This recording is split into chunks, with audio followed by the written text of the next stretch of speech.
mall anime conventions.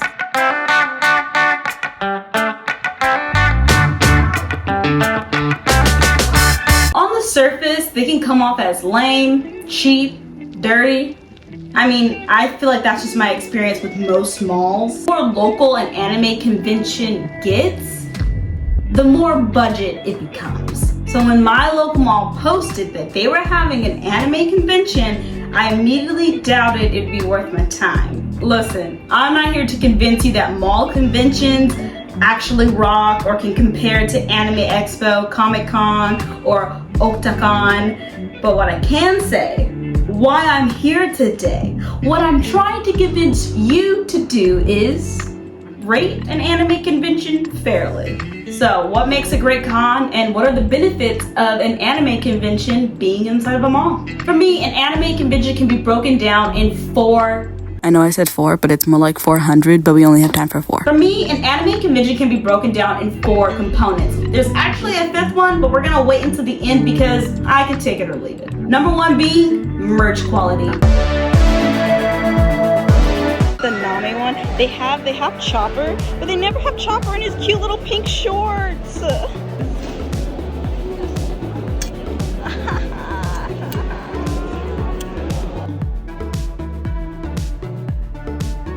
80% of the tables was solely focused on pops. They're an easy cash grab, but they're not the things I go gaga for.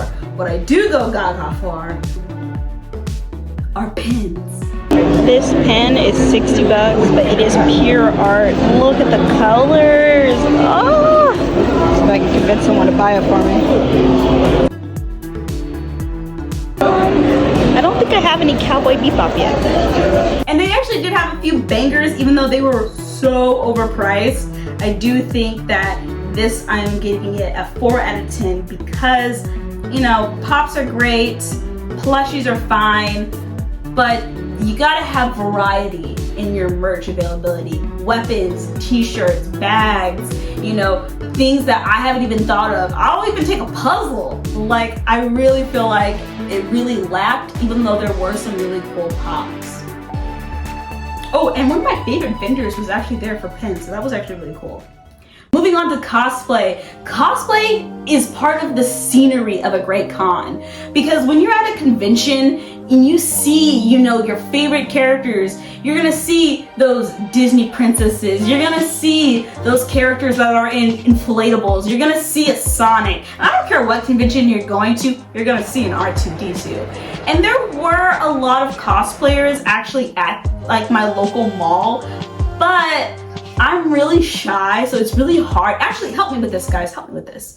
If you see someone and like they're dressed up, because I saw someone, they were dressed up in a really cool Robin cosplay. She like knocked it out of the park. Like I was like, girl, you're looking hot.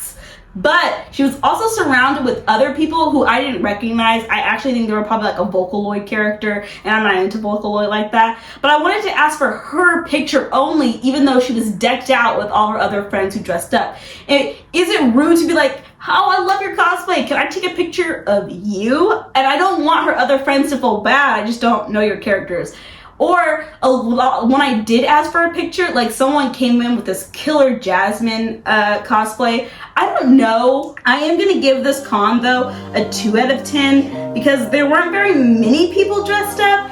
And as much as I'm saying I'm so glad that people who dress up as Beetlejuice or Ghostbuster or even Star Trek, it's not necessarily anime, but I am glad you're there. But when you go to like Anime Expo and you see the professionals, it's so nice. And when you see it's like animes that are your favorite or well known or ones that are just like growing in popularity, it's so nice. There weren't a lot of people dressed up, and if they were, I felt like they were actually vendors or they were people who were like hired to come out.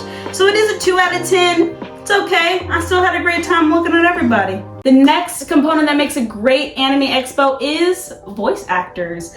I'm not really into voice actors. To me, they're like an extra expense, but they do make people get giddy when it comes to Anime Expos. And that's really the only time you're gonna be able to talk to a voice actor is at these expos or conventions. So who the convention is able to get out really does set the stage of a good convention. Comic-Con, Anime Expo does a really great job, but they are gonna be, oh, you know who also does one? There's one in Seattle, and they had some bangers come out. Like, I think like a whole, like so many people from Hotman Hotel, and since Hotman Hotel was growing in popularity, it was really cool. For BlenderCon at my local mall, they got Andy, actually from Toy Story, and because of this, and he was the only voice actor that actually was able to come out. But because of this, I am giving voice actors 5 out of 10 because I love Toy Story and I love Andy. So 5 out of 10. Even though it should be 2 out of 10, maybe 1 out of 10. But Andy, you get a 5 in my book. Let's go on to the next one. The space. Oh, the space matters so much. This is where I get into the benefits of having an anime convention inside of a mall. One, it helps local businesses. This mall in particular in our town actually has quite a bit of history. It's known to be like dying. Not a lot of people come to this mall. I don't think a lot of people go to malls in general, but we have 2 other malls. This one though is like the one who's been like newly built, but people just don't go to it. It's just kind of far out. But also inside this mall, it's already known to kind of have the best and only store that sells anime goods, anime merch. I'm talking about the 1990s anime merch, not the ones with the fancy backpacks and like really cool hoodies and shirts, not like Box Lunch, or even you could probably find some really cool things at like maybe even GameStop. But this Silk Road has been known in our town for so long, and it survived, and it always has like not the best anime goods, but the anime goods you can expect a store to have. One of the biggest, like, I think pros to having a convention in a mall is it's free. You don't have to pay $80 just to come in.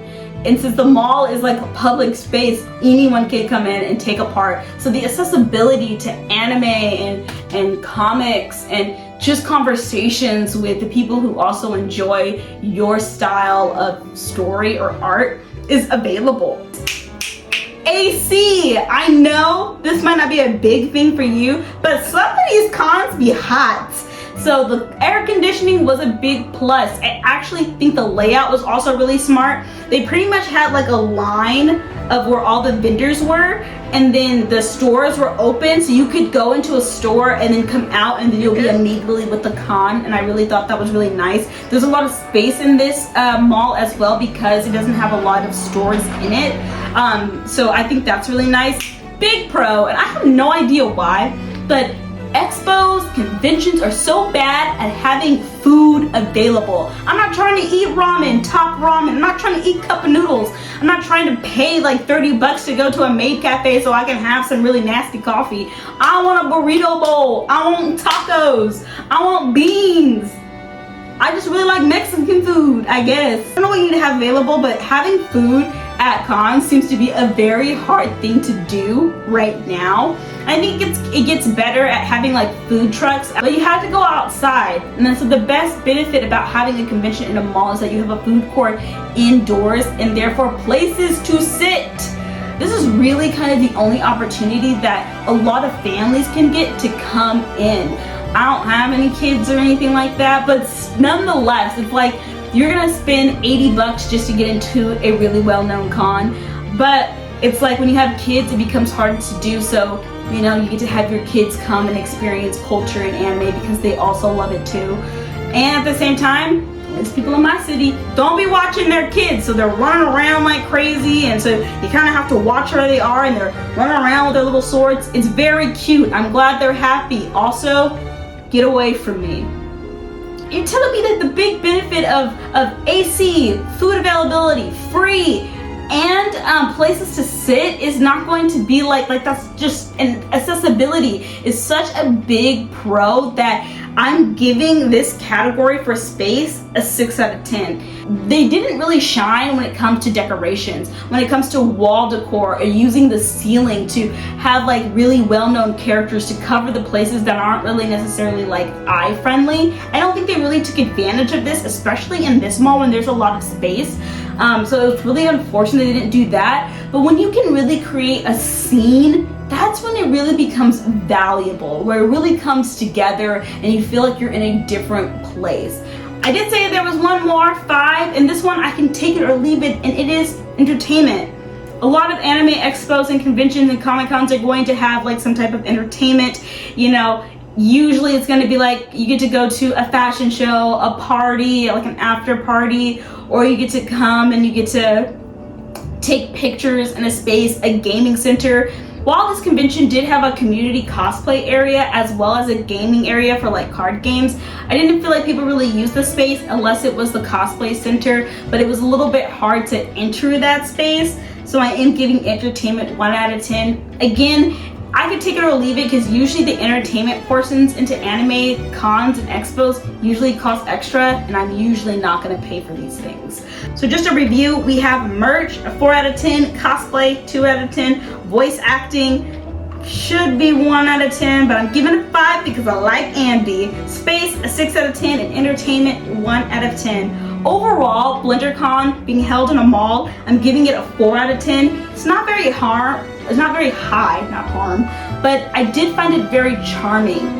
Really, these are going to be the only opportunities that people who are not well off to have the availability to experience a convention, to experience the culture that is centered around anime when it involves people. It's the only time they're going to be able to buy cool merch. It's going to be the only time where they can see cosplay, and I love that. The accessibility shines.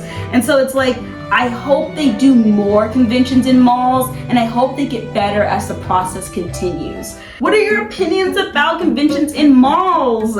Do you think they're a complete waste of time? Do you think they can maybe compete with the big 3? Because I know Anime Expo is getting crowded.